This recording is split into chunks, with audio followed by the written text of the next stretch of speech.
बहुत सुंदर ये प्रसंग है साधकों के लिए, अध्यात्म मार्ग के पथिकों के लिए। अगर वो ठीक से चलेगा तो जैसे आकाशवाणी होती है ऐसे उसके हृदय में वाणी प्रकट हो जाएगी। आकाशवाणी जैसे नहीं हुई, भीम जी जा रहे थे, आगे मत जाना, युधिष्ठिर जी जा आगे मत जाना, आगे सिद्ध और देवताओं का प्रवेश है, कोई अपराध बन जाएगा। ऐसे अंदर तुम्हारे आने लगे, ए सावधान, अब तुमसे गलती होने वाली है। और वो ऐसी वाणी होगी जो स्पष्ट सुनाई देगी, और आप अगर स्वीकार करेंगे तो आगे बढ़ जाएंगे। किसी से पूछने का प्रश्न का उत्तर ही नहीं, अंदर ही सब आ जाएगा। ये बहुत महिमा की बात है। जैसे आकाशवाणी होती है ऐसे तुम्हारे अंदर वाणी जागृत हो जाए, ए सावधान। बोले यार कोई तो हृदय में रोक रहा था पर मैंने सुना नहीं, हाय सुन लेता तो आज ऐसी दुर्दशा को न प्राप्त होता। यदि आप ठीक से चलोगे तो बाहर प्रश्न करने की जरूरत नहीं, अंदर ही आपको उपदेश प्राप्त होना प्रारंभ। यह अध्यात्म मार्ग है, ये बहिर्मुख मार्ग नहीं, ये अंतर्मुख मार्ग है। राग रूपी दोष के कारण 3 प्रकार से अधर्म की वृत्ति बढ़ने लगती है। पहला है मन से पाप का चिंतन, कलयुग में नहीं लगता है, पर मन से पाप का चिंतन होते ही संकल्प बन जाता है, क्रियाओं में उतार देता है। इतनी सामर्थ्य कलयुगी पुरुष की नहीं कि मन से किए हुए चिंतन को रोक सके, संकल्प ना बनने दे, क्रिया ना होने दे। तो मन से चिंतन का पाप नहीं लगता, पर वो जब उसका चिंतन हुआ, संकल्प बना, तो क्रिया तुम रोक ही नहीं सकते। पहला है मन का चिंतन, दूसरा है वाणी का पाप, तीसरा है क्रिया का पाप। अगर इन तीनों से अच्छी तरह से अपने को बचा लिया जाए तो कभी हृदय में क्लेश बाहर से पहुंच ही नहीं सकता। बाहर क्लेश में परिस्थिति है पर आप आनंदित हैं। अगर आपका हृदय क्लेशित है तो इन 3 में से कहीं एक भी होगा, तभी वो प्रवेश किया। या तो वाणी के द्वारा पाप हो रहा है, या आपके शरीर के आचरण के द्वारा पाप हो रहा है, या आपके मन के संकल्प पाप में बन रहे हैं। प्रवेश का अवसर मिल जाएगा, नहीं क्लेश हो ही नहीं सकता। जिस हृदय में नाम चल रहा है, निष्पाप है, उसका हृदय जल कैसे सकता है, क्लेशित कैसे हो सकता है? वहां तो आग लगती है भगवत मिलन की, विषय की चाह कहां। जो ऐसे नीच स्वभाव वाले पाप परायण मनुष्यों से मित्रता स्थापित कर लेता है, समझ रहे? मन से पाप का चिंतन, शरीर से पाप की क्रियाएं, वाणी से पाप की बातें बोलना, ऐसे लोगों को जो मित्र बना लेता है उसको उसी लोक की प्राप्ति होती, वही दुर्गति होती जो उसकी होती है। मित्र भी बहुत होश से बनाना चाहिए। जाके प्रिय न राम बैदेही तजिए ताहि कोटि बैरी सम यद्यपि परम स्नेही। मुझे पापाचरण में लगा रहे हो, अपनी मित्रता की दुहाई देकर, ऐसा मित्र हो ही नहीं सकता। मित्र तो वो होता है जो कुपथ निवार सुपंथ चलावा, गंदे मार्ग से हटा के अच्छे मार्ग में चलाए, उसे मित्र कहते। वो तो शत्रु है, अपने को मित्र घोषित करके हमारा पतन कराना चाहता है। जो मनुष्य पापात्मा होता है उसे धर्म की प्राप्ति नहीं होती, अर्थात उसे सुख की प्राप्ति नहीं होती, अर्थात उसे बार बार विपत्तियां, दुख और पराजय ही मिलती है। बार बार प्रश्न होता है कि प्रयास करने पर मैं सफल क्यों नहीं हो पाता? क्योंकि कोई टांग खींच रहा है तुम्हारी, ऊपर चढ़ने नहीं दे रहा। कौन है वो? तुम्हारा किया हुआ पाप कर्म तुम्हें आगे नहीं बढ़ने दे रहा। ये तो आप अच्छे से समझ लो, खूब हृदय के अनुभव की बात करते हैं। जहां गलती होगी तो तुम शरणागत हो, तुम्हें आगे जन्म में नहीं भुगतना है, अभी भुगतना है। क्योंकि कैसे भी हो तो श्री जी के ना, आप देख लेना, अगर गलती करोगे तो इसी, अब आगे के लिए तो नहीं, क्योंकि बहुत कृपा है, वो तो विश्वास करो। शरणागत हो, जैसे भी हो, मेरी महारानी जो नेक हो न रिस्कऊं भूली हूं न हो सकी स्वभाव है, पर मेरे प्रीतम का जो विधान है तुरंत भोगना होगा, तुरंत। ये जो पापाचारियों को तुरंत भोगना नहीं होता ना, क्योंकि इनको बहुत भोगना है। शरणागत को तुरंत उसका दंड मिलेगा, 2, 4, 6 दिन में, 10 दिन में देख लेना। अगर थोड़ी भी गलती हुई है तो आपको झुकना पड़ेगा, आपको जलना पड़ेगा, आपको रोना पड़ेगा, आपको कष्ट भोगना पड़ेगा, तुरंत, क्योंकि वो ब्याज सहित आगे नहीं मिलना है, तुम शरणागत हो तुरंत हिसाब होगा। पर जो पापाचारी जन होते हैं, वो जब पापाचरण करते हैं तो उनको तुरंत पुण्य लगा दिया जाता है उनके साथ। अब उनको लगता है कि मेरे पाप का कोई परिणाम तो मिल नहीं रहा, बड़ी मस्ती है, पर वो जान नहीं रहे कि जिससे मस्ती आ रही वो तो खत्म हो रहा है। अब जो हमने नई फसल बोई, पुराना जो पाप है जब मिलेगा तो मस्ती की क्या बात, श्वास लेने लायक नहीं रह जाओगे। बहुत सावधान। उपासक को चाहिए कि जिन सुखों को तुम भोगों में ढूंढ रहे हो वो वहां नहीं है, वो तुम्हारे अंदर है। सुख राशि तुम्हारा स्वरूप है। आनंद सिंधु भगवान तुम्हारे हृदय में बैठे, तभी विश्राम मिलेगा। मान लो अगर ये बात तुम्हारी अभी समझ में नहीं आ रही तो मान के चलोगे तो समझ में आ जाएगी। सबके भीतर महासुख है, बाहर नहीं है। हम सब बाहर ढूंढ रहे हैं, आज तक कोई सुखी नहीं हुआ। लौटो, अंदर लौटो। सर्वात्मना न विसृजेत बहिरिंद्रियाणि एकश्चरण चित्त मनंत ही से, अपने चित्त को अनंत महिमा वाले प्रभु के नाम में लगा दो। उनकी लीला कथा में, उनकी सेवा में सत्कार्य करते, अभी आनंद आ जाएगा। अभी आनंद की पहचान ही आप नहीं जानते। तुम्हारी बुद्धि पवित्र हो जाएगी, तुम सूक्ष्म हो जाओगे, तुम्हारे सामने तत्व होगा, ये सृष्टि नहीं होगी। तभी तुम महात्मा कहे जाओगे। महात्मा उसी के आगे लगता है सर्व रूपों में अपने प्रभु का साक्षात्कार कर लेता है। वासुदेवा स्वरमिति स महात्मा सुदुर्लभा, वो दुर्लभ महात्मा है जो सब जगह अपने प्रभु का दर्शन करता है। चित्तस्य ही प्रसादेन हंति कर्म शुभाशुभम प्रसन्नात्मात्मनि स्थित्वा सुख मानन मश्नुते। जब तुम्हारा चित्त प्रसन्न हो जाएगा, सबसे बड़ी उपलब्धि हुई। चित्तस्य ही प्रसादेन, आनंद से लबालब हो रहा है चित्त। क्यों? क्योंकि आनंद का चिंतन हो रहा है। आनंद कौन है? प्रभु। मुरारी पादार्पित चित्त वृत्ति, एक एक वृत्ति से प्रभु का चिंतन कर रहा है, सब सेवाएं कार्य करते हुए। प्रसादेन, एकदम आनंद, प्रसन्नता। अगर चित्त ही प्रसन्न नहीं है तो समस्त शुभ कर्मों का फल जो सुख आया है लौकिक, वो जलाता रहेगा, तुम्हें सुख नहीं भोगने को मिलेगा। बहुत समझिए, चित्त प्रसन्न है तो आपके पास कुछ ना होते हुए भी आप बादशाह हैं, और चित्त जल रहा है तो सब कुछ होते हुए भी आप अभागी हैं। क्योंकि जो सुख चाहिए वो तो है नहीं, सब है, पर चित्त प्रसन्न नहीं है। चित्त कभी भोगों के संग्रह से या भोगने से प्रसन्न नहीं होता, हर्षित होता है, और हर्षित का परिणाम शोकित होता है। प्रसन्नता होती, ब्रह्मभूता प्रसन्नात्मा न शोचति न कांक्षति, जिसे तत्व का ज्ञान या भगवत साक्षात्कार हो जाता है। अखंड आनंद, परम प्रसन्नता। मान लो तो आनंद का अभी आप सोच भी नहीं सकते किसे आनंद कहते हैं। जिसका अंतःकरण हर समय प्रसन्न रहता है वो अक्षय महासुख को प्राप्त होता है। जैसे किसी को अच्छा अच्छा भोजन पवा दिया जाए खूब यहां तक, इसके बाद उसको खूब भोजन रखा जाए, ऐसी तृप्ति हो जाती है।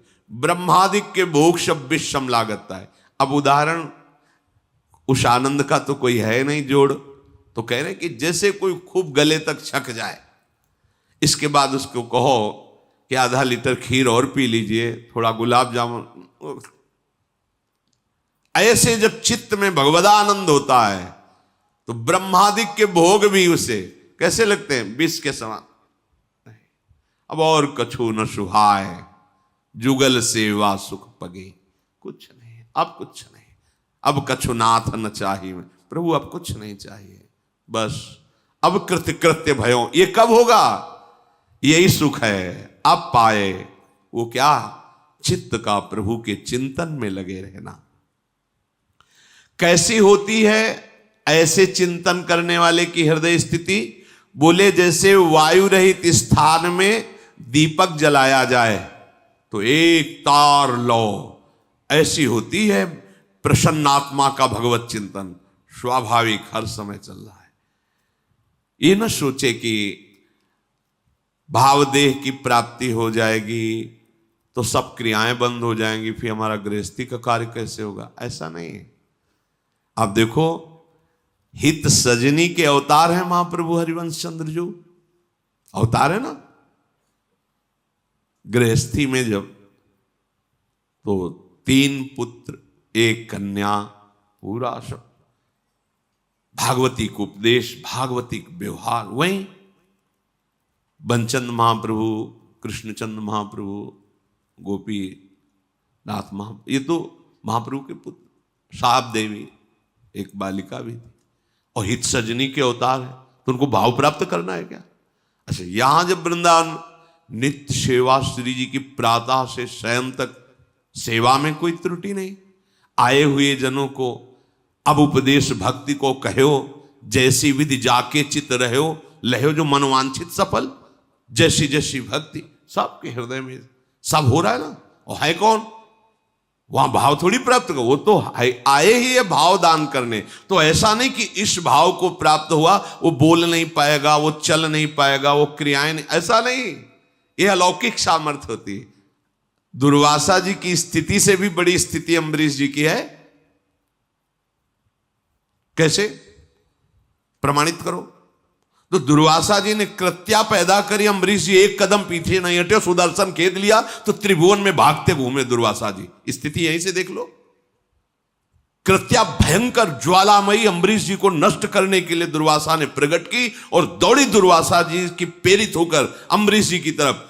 ऐसे हाथ थे दुर्वासा की प्रणाम मुद्रा, एक कदम पीछे नहीं हटे। स्थिति देखो। और जे ही सुदर्शन चक्र ने कृत्या को नष्ट किया और दुर्वासा जी को दूर से ताप, तो पूरे त्रिभुवन में भागते गए। भागना पड़ा, खड़े नहीं रहे। अम्बरीश जी का क्या कार्य रुका हुआ है। चक्रवर्ती सम्राट, सारे कार्य हो रहे हैं और 8 पहर उनकी स्थिति केवल कृष्ण में है। सावई मना कृष्ण पदा। ये ना समझे कि अब ये जो भक्ति को उपदेश करें इसका मतलब हमें बाबा जी बनना पड़ेगा, और मतलब एक गुफा में बैठ के, एक कमरे में बैठ के आंख मूंदे, ये भक्ति का ये बहुत प्रवीण, बहुत ऐसा नहीं। देखो आचार्यों को, महापुरुषों को, सबको देखो ना, स्थिति किस कोटि की है, कैसे लोक व्यवहार में वैसे ही दिखाई दे रहे। वो सामर्थ्य भागवतिक है। जैसे कोई बहुत कठोर हो सकता है तो फिर कोमल कैसे हो सकता है। एक ही बात तो होगी ना। बहुत कठोर हृदय तो कोमल हृदय उसको कैसे कहा जा सकता है। लेकिन प्रभु को कहा गया वज्रादपि कठोराणी और कुसुमादपि कोमलानी। कुसुम से भी कोमल हृदय और वज्र से भी कठोर हृदय। प्रभु को कहा गया अणुअणियान महतो महियान। वो छोटे से सबसे छोटा है और बड़े में सबसे बड़ा महान है। जो सूक्ष्मदर्शी से जीव देखा जाए उसके हृदय में आराम से शयन कर रहा है मेरा गोविंद। और अनंत ब्रह्मांड एक रोमकूप में वास कर रहे हैं। दिखलावा ते माते अद्भुत रूप प्रचंड, रोम रोम प्रतिलागे कोटि कोटि ब्रह्मांड, अणुअणियान महतो महियान।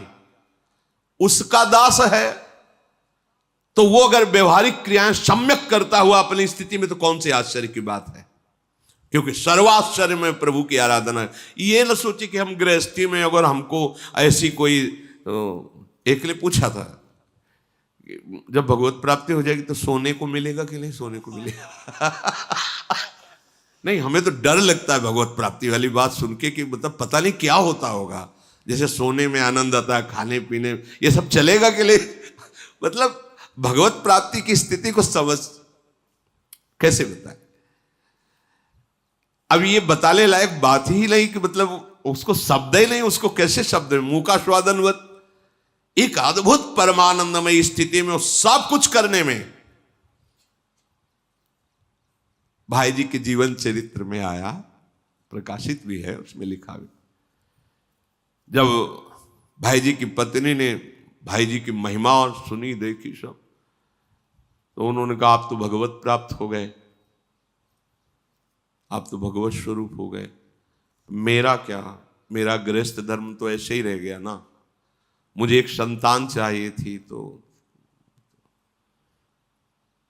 भाई जी ने इसे सर पे हाथ रखा, कहा तू क्यों चिंता करती है, तेरे लिए हनुमान प्रसाद ही है। और इसके बाद सावित्री नाम की कन्या प्रकट हुई। जिन भगवान से अनंत ब्रह्मांडों का सृजन होता है, उनके दास के संकल्प से एक कन्या प्रकट हो जाए, कोई बड़ी बात है? भोग इच्छा नहीं है, लेकिन उनमें इतनी सामर्थ्य है। विषयान ग्रहण तो मुंचन, तो ऐसी वो स्थिति है। अब उसको तो इसलिए हम खोल के बता रहे हैं कि ये लगेगा ये बाबा जियों को स्थिति प्राप्त हो, गृहस्थ हम तो हमारा तो सब घर चौपट हो जाएगा ना, माताएं बहनें गृहस्थ सब परेशान हो जाएंगी कि ऐसी स्थिति। मतलब जैसे कोई कहने लगते ना कि इनकी तो बड़ी ऊंची स्थिति है, अभी तो कुछ काम ही नहीं करते, बस कहते हो ऐसा। देखो, हम आपको प्रार्थना करते हैं कि ऐसा कोई नाटक मत करो जिससे भक्ति को आप दोषी ठहराएं, कि जिसके हृदय में भक्ति आ जाती है वो किसी कार्य लायक नहीं रह जाता। ऐसा मत कीजिए, नाटक मत कीजिए। हम आपको प्रार्थना करते हैं, आप लोग घंटा 2 घंटा 4 घंटा भक्ति करते होगे, संत जन जीवन इसी में चला जाता है, और फिर आपके बीच में बैठ करके वो बेहोश तो नहीं हो जाते हैं? आप ऐसा तो नहीं है कि कोई भी कार्य ऐसा हो रहा है क्या, या किसी भी बड़े महापुरुष बड़े बड़े संत हमारे भारत में हुए कि ऐसी भाई कोई नहीं? एक ज्ञान विज्ञान की अखंड धारा जागृत होती है, आनंद की अद्भुत धारा, उस धारा में डूबे हुए बिल्कुल व्यवहार वैसे। किसी भी महापुरुष के चरित्र पढ़ के देखो। ये कभी भावना मत कर लेना कि ये ऊंची स्थिति भागवती स्थिति का मतलब है कि मनुष्य बेकार हो गया। बेकार नहीं होगा, परम प्रवीण हो गया। तुमसे अपना घर नहीं संभलता, और जब राष्ट्र का विशेष पद उसे मिलता है तो उतनी सामर्थ्य भगवान दे देते हैं, लाखों करोड़ों को संभालता है। समझो ना, तुमसे अपना घर नहीं संभलता, अपने घर का निर्णय ठीक नहीं कर पाते, वो पूरे विश्व में अपने देश की रक्षा कर रहा है और अपने देश को संभाल रहा है। सामर्थ्य किसने दी? जरा सी सामर्थ्य भगवान की उदय हुई तो राजा पूरी प्रजा की रक्षा करता है, पूरी प्रजा का पोषण करता है। सोचो, उस सामर्थ्य को जिसने प्राप्त कर लिया, सर्व सामर्थ्यशाली प्रभु को, उसके द्वारा कहीं ऐसा होगा? वो एक परमानंद की स्थिति में रहता हुआ भी सम्यक रूप से सब व्यवहार करता है। कितने ऐसे महान गृहस्थ हुए हैं जिनके सामने भगवान खेलते हैं, नरसिंह मेहता जी आदि बड़े बड़े महापुरुष।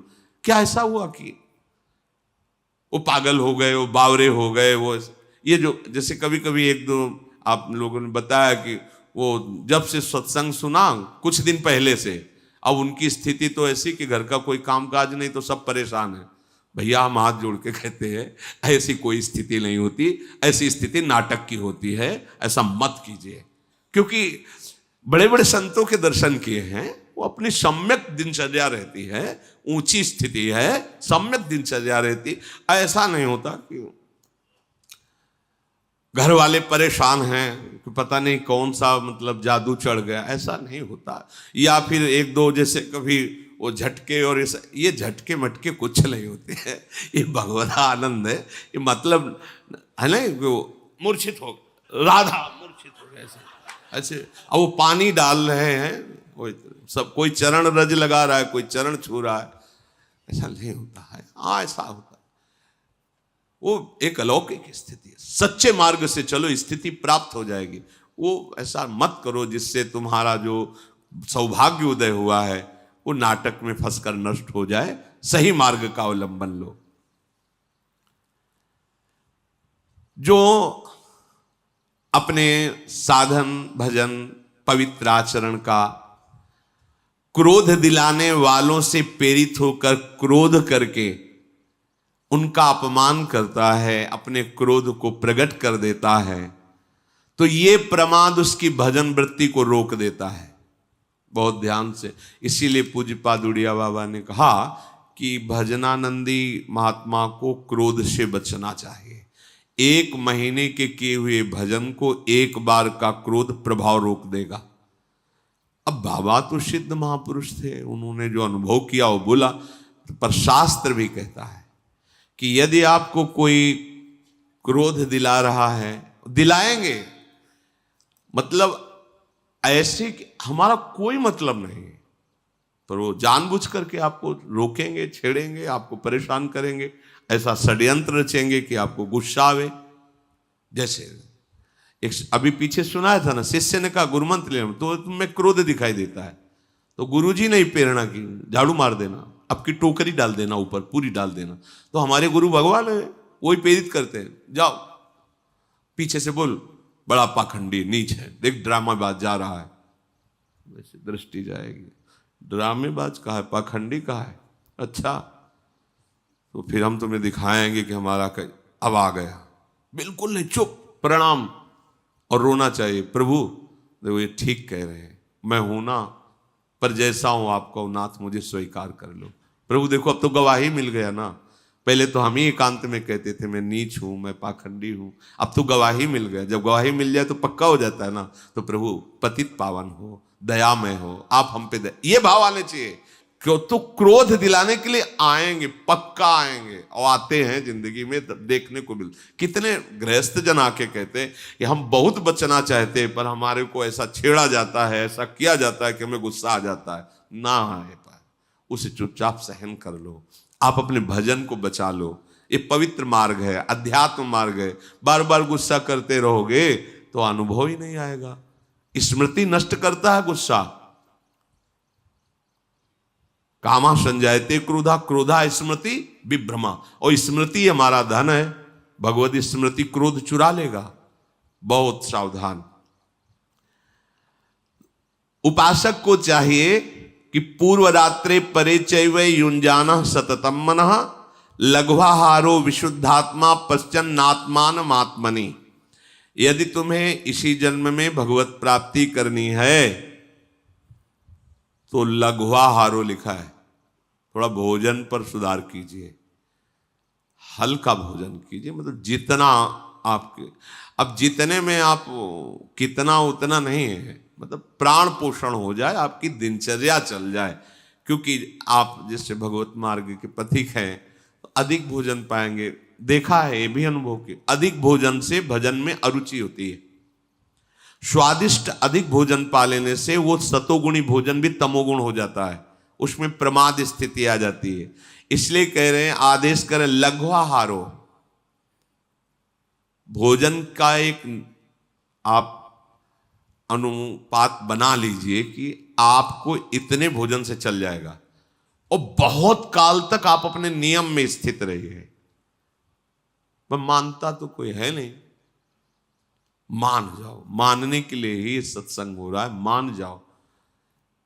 जितना आप एक नियम बना लो, आप एक दिन पा के देखो, और वो लघुआहार वही माना जाएगा भोजन पाने के बाद तुरंत क्रिया या बैठना पड़े, मतलब कोई क्रिया में लगना पड़े या बैठना पड़े, आपको पेट का वजन नहीं आना चाहिए। ऐसा नहीं लगना चाहिए या खाए तो थोड़ी देर लेट जाए, ऐसा लेट जाओ अच्छा है, पर आपको नहीं लगना चाहिए। इतना भोजन लघुआहार कहा जाता है। जैसे 4 रोटी पाने की दम है और आप 2 पा लो तो वो लघुआहार के अंतर्गत आएगा। इतना कम भी नहीं पाना है कि भोजन का चिंतन होता रहे, भोजन का चिंतन छूट जाए, और पेट का चिंतन ना हो कि इतना अधिक पा लिया है कि अब गैस की गोली चाहिए, और फिर सुबह कब्ज निवारण के लिए औषधि चाहिए, और अब क्रिया में भजन में मन नहीं लग रहा। ऐसा नहीं, एक नियत, साधक को एक नियत भोजन अनुपात में कर लेना चाहिए। इतना हमें, इतनी सब्जी, उसे उचित रहता है बार बार ना लेना। जैसे पंगत में बार बार चलाया जाता है, अपने घर की बात है, बार बार ना लेना, ये बहुत उचित रहेगा। एक बार में आपने देख लिया, भाई हमें 4 रोटी रखिए, इतनी दाल, इतनी सब्जी, इतना है, बस। दूसरे बार बार ले, हमें सबके लिए निषेध नहीं, हमारा एक इतना है, बस इतने में हो जाए। आप पा लिया, बस उठे, बोले खीर अमुक अमुक, हाँ ठीक है, आप इतनी खीर रख, हाँ बस ठीक है, ठीक है, वो अनुपात देख लिया हमारा भोजन, हाँ बस ठीक, जाइए। अब वो बहुत अच्छी चीज लगी, दोबारा मांगना नहीं, तो ऐसे आप चल सकते हो। और अगर परोसने में गरम गरम बार बार में, तो फिर अरे नहीं लीजिए, एक और गुलाब जामुन लीजिए, तो चलो नहीं मानते हो तो लाओ, ऐसे ऐसे। और साधु समाज में सिखाया जाता है कि पंगत पवाने का मतलब समझते हो, पंगत पवाने वाला बहुत प्रवीण होना चाहिए। ना कब माना जाता है, जब पीछे से उठ जाए ऐसे नहीं, ऐसे तब नहीं माना जाता। बोले ऐसे, अब जानते हो कैसे ना किया जाता है? बोले खीर खीर खीर, सामने है खीर, नहीं ऐसे हाथ हटा के हम तब, अरे आप क्यों डाल दिए? नहीं तो तब होता, नहीं नहीं एकदम ऐसे होता है ना, मतलब उठ गया एकदम, उसे माना जाता है। नहीं नहीं ऐसे हाथ तो हटा लिया, और जब नहीं ना ही कहते कहते वो परस गया, तब वो बोले ऐसा नहीं। भोजन का एक नियत अनुपात रख लीजिए। और उपासक को चाहिए कि रात के पहले पहर में और रात के पिछले पहर में अपने मन को विशुद्ध भाव से भगवान में लगावे। सोते समय बिल्कुल सावधान हो जाओ। ये जिन साधक की वृत्तियां चाहे गृहस्थ हो चाहे विरक्त हो, जब आप शयन करने जा रहे हो उस समय मानो आप मृत्यु दशा में जा रहे हो, पता नहीं जगना हो कि ना हो। सच्ची बात मानिए, लाखों लोग ऐसे सोते ही रह गए, कब कहां कौन सी।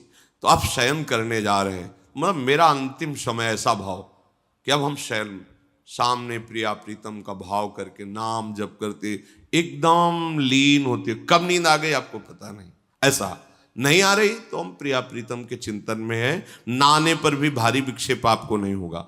और जब जगे तो केवल प्रभु का उस समय चिंतन होना चाहिए। सारे पूरे दिन का पूर्व प्रपंच चिंतन में ना वो करेगा मन। जहां चेतना जगी तो शुरू। उपासक की चेतना लुप्त होती है प्रभु में और जागृत होती है प्रभु में। संदेश जो यहां है कि रात्रि के प्रथम पहर में और रात्रि के अंतिम पहर में, अर्थात सोते समय भगवदानंद में डूबकर सो, भगवत चिंतन, और जगते समय भगवत चिंतन, तो पूरी रात्रि का समय आपका भजन हो जाएगा। ऐसा होता है? ऐसा करते हो? देख लीजिए, आप ऐसा कीजिए। खास समय सोने का जब है, पूरे दिन की दिनचर्या का परिणाम समझो, समय नाम जप करते, और बीच बीच में देखा कि कोई गलती तो हमसे आज की दिनचर्या, अगर गलती हुई तो प्रभु से क्षमा मांगिए, आगे ना हो ऐसा निश्चय कीजिए और नाम जप। और जब जगे तो कुछ क्षण अपनी सैया पे ही तत्काल बैठ जाइए, पहले नाम जप कीजिए, सब चिंतन को हटाइए, नाम जप कीजिए, फिर आप अपनी दिनचर्या में लगिए। लघुआहार रात्रि के प्रथम पहर और अंतिम पहर में भगवत चिंतन, उसे अपने लोगों को तो करना नहीं पड़ता चिंतन, आंख खुलते ही दिनचर्या में बड़ी प्रवीणता से लगना होता है, क्योंकि 4 सवा 4 बजे से सत्संग शुरू है, तो यहाँ घंटा आध घंटा पहले तो आना ही होता होगा। तो अब उसके लिए तो पहले से, अब जब 4 बजे यहाँ बैठे हो तुम, तो मतलब है कि 2-2:30 बजे से तो दिनचर्या चालू करनी ही पड़ेगी। तो उस समय से एकदम जल्दी जाऊं, जल्दी वो चिंतन वहीं लगे, राधा के कुंज, वो वहाँ कीर्तन भजन, यहाँ है तो नाम कीर्तन। वैसे बहुत बढ़िया सौभाग्य, ज़्यादा लड़ाई वाला साधन यहाँ नहीं है, ज़्यादा लड़ना नहीं पड़ेगा मन से। वो ऐसी दिनचर्या को खुद भागेगा कि मुझे जल्दी करना है, जल्दी पहुंचना है, वहां बैठ के सुनना है, आदि आदि। प्रज्वलित तेज उसके हृदय में प्रकाशित हो जाता है, उसी तेज में सारे गलत विचार भस्म हो जाते हैं। ये लड़ाई नहीं लड़नी पड़ती, थोड़ा तो सही ढंग से चलो। अब जितना भी बताओ सुन लोगे, पर मन के अनुसार चलना अच्छा लगता है, शास्त्र के अनुसार चलना अच्छा नहीं। आज्ञा पालन कर लो, सच्ची बात कहते हैं, आज्ञा पालन कर लो। हमारा हंसना, हमारा खेलना, हमारा तुम्हारा दुलार करना, तुम्हारा डांटना, केवल एक ही बात, तुम्हारे मन को मैं पकड़ पाऊं। मन को पकड़ लिया ना, वो ऐसे पकड़ में नहीं होता, ये ऐसा भूत है, अभी यहाँ कल वहां वहां वहां, ऐसे इसका स्थान ही समझ में नहीं आता है, और वो तुम्हारे सहयोग से समझ में आएगा। तो जैसे ज्यादा इससे बैर भी नहीं किया जा सकता, क्योंकि हमें इसी से भगवत प्राप्ति करनी। बात ये भी समझो, इसी से हमें भगवत प्राप्ति करनी। सावई मना कृष्ण पदारविंदो, इसको थोड़ा दोस्ती भी देनी है और थोड़ा टाइट भी रखना है। ना तो बराबर इसे टाइट रख सकते हो, ना तो बराबर इससे दोस्ती कर सकते हो, दोनों बात होनी चाहिए। जब ये हठ पे हो तो घुमा के ऐसा ही करना है, अब तो आज रसगुल्ला पाना ही है, अब उठान लिया, अब तो माला में जा राधा लाभ ध्यान करोगे तो रसगुल्ला आएगा। ये बहुत चतुर है, बहुत चतुर। अब बार बार हृदय में जलन होगी ऐसा, तो हमें लगता है कि अगर पैसा हो तो ले आओ रसगुल्ला, श्री जी को भोग लगाओ, ऐसे पवा दो। देखो भाई तुमने कहा था रसगुल्ला, अब हमारी बात मानो, 11 माला बैठ के करो, राधा राधा राधा राधा राधा। अब अगर चंचलचा की तो ठीक नहीं है, तुम्हारी बात हमने, उचित धर्म की बात हो। ये पूज्य मथुरा दास जी महाराज के श्रीमुख से सुना, बड़े सिद्ध संत थे, तो उन्होंने कहा कभी कभी, लेकिन अधर्मयुक्त नहीं। क्या धर्मयुक्त कहा तो हम कर नहीं, फिर उसमें डांट लगानी है। जहां धर्मयुक्त है वहां, जैसे कभी मन आज ऐसा, तो ठीक है चलो, वो करते श्री जी को भोग लगाया, जय जयकार की, पाया। अब लगो, तुम्हारी बात हमने एक मान ली, अब हमारी एक बात मानो, इतना भजन करो, इतना ऐसा पुराने संतों ने भी किया। जैसे कोई मांग की तो लाए और टांग दिया ऐसे, और कहा बिल्कुल 2 घंटे बाद हम आपको पवाएंगे, 2 घंटे हमारा साथ दो, जल्दी से इतना नाम जप कर लो, इतना मंत्र जप कर लो, देखो टंगाए हम पवा देंगे। उधर देखना नहीं, चुपचाप नाम जप करो। ऐसे मन को फुसला के, डांट के, तब प्रभु में अर्पित। बराबर आप इसे डांट भी नहीं सकते और बराबर इसे फुसला भी नहीं सकते। इतना विवेक होना चाहिए कि कहां फुसलाना है। जैसे घोड़े को अधीन किया जाता है ना, कभी हाथ फिराया जाता है, कभी चाबुक मारी जाती है, वो ऐसा प्रवीण हो जाता है कि चालक की एड़ के इशारे को समझकर उधर चल देता है। ऐसे ही हमको मन को अपने अधीन करना है संपूर्ण उपायों से। देखो महात्मा जन वही, संपूर्ण उपायों से हमको मन की लोभ और क्रोध की वृत्तियों को दबाना है। अगर आप दबा ले गए तो इससे बड़ा कोई तप नहीं है, और यही तप भवसागर से उतारने का सेतु का काम करता है। भव समुद्र से क्या, अपने मन की लोभ क्रोध आदि वृत्तियों को दबाना, उनको दबाना सीखो। आप दब जाते हैं उनसे, आप इनको दबाना सीखो। थोड़ा सा आप अपने स्वरूप में आइए, आप अपार सामर्थ्य रखते हैं। सच्ची बात, नारायण को अधीन कर सकते हैं। ये तो सब छोटी मोटी बात। नारायण को होए अधीन, संग ही संग डोले, भक्तन पाछे यो फिरे, जो बछड़ा संग गाय। समझो, आप में इतनी सामर्थ्य है कि आप अपने प्रेम बंधन की डोरी में प्रभु को बांध सकते हैं। पर आप अपने सामर्थ्य को भूलकर इंद्रिय और विषय में इतना लीन हो गए कि आप रोने लगते हैं, निराश हो जाते हैं। अब हम जी नहीं सकते, अब हमें भोग चाहिए, हमें बहुत कमजोर हो गए। ये सत्संग आपको इसीलिए श्री जी सुनवा रहे, आप बलवान बनिए, आप भगवत अंश हैं। अपनी इंद्रियों को निर्विषय करते हुए सच्चिदानंद प्रभु की प्राप्ति इस जन्म में करनी ही करनी है। इसमें कोई भी दो राह मत रखो। आप जो होगा सो होगा। अब इस जन्म में प्रभु से मिलना है, एक बार ठान लो, प्रभु से मिलना है, सब ठीक हो जाएगा। और जब आप ठान लोगे तो दूरी नहीं रहती। ये मार्ग ऐसा है, ये जैसे कोई छड़ी इतनी बड़ी नहीं दिखाई देती हो, खोलो तो लंबी निकलती चली जाती, फिर उसे कर दो छोटी हो। ये देहाभिमानियों के लिए बहुत लंबा मार्ग है, जन्म जन्म। और शरणागतों के लिए बिल्कुल छोटी छड़ी की तरह समिट जाता है। ऐसे प्रभु मिल जाए, इन्हीं नयनन सब सुख देखे। बहुत दूर है, बहुत कठिन है भगवत प्राप्ति। किसको? मुझे। लेकिन आपको तो आपके अजात पक्षायु मातरम खगा शरण में हो जाओ और पुकारो राधा राधा, मंगल हो जाएगा। शेष चर्चा आगे। श्री राधा वल्लभ लाल।